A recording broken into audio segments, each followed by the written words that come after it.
अस्सलामुअलैकुम वरहमतुल्लाहि वबरकातुह। 15 अगस्त आने से पहले यति नरसिंहानंद डासना का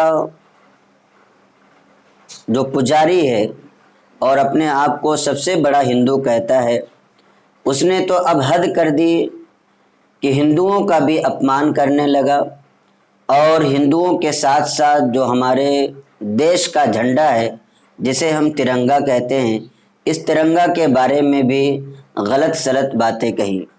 ये ऐसी बातें हैं कि अगर कोई मुसलमान इस बारे में एक जुमला बोलता तो अब तक जो गोदी मीडिया के लोग थे कोट पैंट पहन करके ये टीवी चैनलों पर आकर के हाहाकार मचा देते।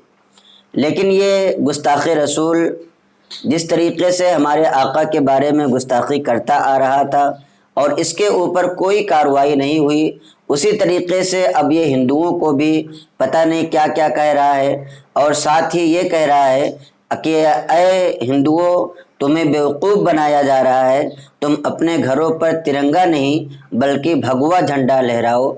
इसकी वजह वो ये बता रहा है कि जो झंडा बनाने का काम जो इंडिया ने दिया है एक मुसलमान कंपनी को दिया है जिसका मालिक सनाउल्लाह है। अगर तुम अपने घरों पर झंडा लगाते हो तिरंगा तो उसकी मदद होगी और तुम उसे अपना पैसा दोगे और जब वो तुमसे पैसा वसूल करेगा तो वो ज़कात निकालता है जिससे ये मुसलमान जिहाद करते हैं और फिर तुम्हारे कत्ल करने के मंसूबे बनाते हैं। इस तरीके की बातें ये कह रहा है, आगे वीडियो में आप देखेंगे। लेकिन मैं आपसे बस इतना कहना चाहता हूँ कि अगर कोई मुसलमान शख्स इस तरीके की कोई बात कहता तो अब तक उस पर पता नहीं कितने FIR हो जाते, उसे अरेस्ट कर लिया जाता और उसे ले जा करके सलाखों के पीछे डाल दिया जाता। इस शख्स की पुश्त पनाही कौन कर रहा है? क्या इसके पीछे गवर्नमेंट नहीं है? क्या इसके पीछे सरकार नहीं है? अगर सरकार इसका सपोर्ट नहीं कर रही है तो फिर इसे ऐसी बातों पर अरेस्ट क्यों नहीं किया जाता, इसे ऐसी बातों पर सजाएं क्यों नहीं दी जाती? तो पता यही चलता है कि इसकी पुश्त पनाही सरकार कर रही है और ये सरकार को भी कुछ नहीं समझता। इसके मुंह में जो आता है, जो बकना चाहता है, वो सारी बकवासात ये बक देता है और सरकार भी सुन करके खामोश रहती है। आइए हम आपको दिखाते हैं कि इस कमबख्त ने क्या कहा है और आपसे गुजारिश है कि इस क्लिप को ज़्यादा से ज़्यादा अपने दोस्तों को भी शेयर करें ताकि पता चल जाए कि मुसलमान जो है अपने देश का, अपनी कौम का गद्दार नहीं है, बल्कि इस तरह के लोग जो हैं वही अपने देश से गद्दारी करते हुए नजर आते हैं। तिरंगा रहने दो, तिरंगे का ही बहिष्कार करो क्योंकि इस तिरंगे ने तुम्हें बर्बाद कर दिया है। हर हिंदू के घर पर हमेशा भगवा ध्वज होना चाहिए।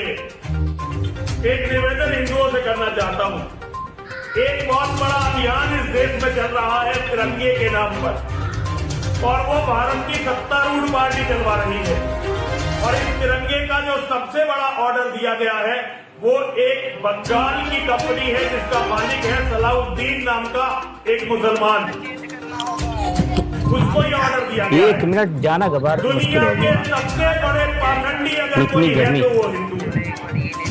स्वामी, दुनिया के सबसे बड़े पाखंडी है तो हिंदू है। हिंदुओं के दलाल जो बात करते हैं वो मुसलमानों के आर्थिक बहिष्कार की बात करते हैं। नेता या संतों की बात नहीं कर रहा मैं, जो हिंदुओं के दलाल है चिल्ला चिल्ला कर कहते हैं कि हिंदू समाज को मुसलमानों का आर्थिक बहिष्कार करना चाहिए और जब इनकी सरकार बन जाती है तो सरकारी ठेके भी मुसलमानों को देते हैं। तो अभी समझ रहे हो ना कितना बड़ा षड्यंत्र है हिंदुओं के खिलाफ। हिंदुओं बहिष्कार करो इस अभियान का। अगर जिंदा रहना है तो मुसलमान को पैसे देने वाले इस तिरंगा अभियान का बहिष्कार करो और इन नेताओं को सबक सिखाओ कि ये तुम्हारे कहने पर मुसलमानों को अमीर बनाकर तुम्हारे बच्चों की हत्या का इंतजाम नहीं कर सकते।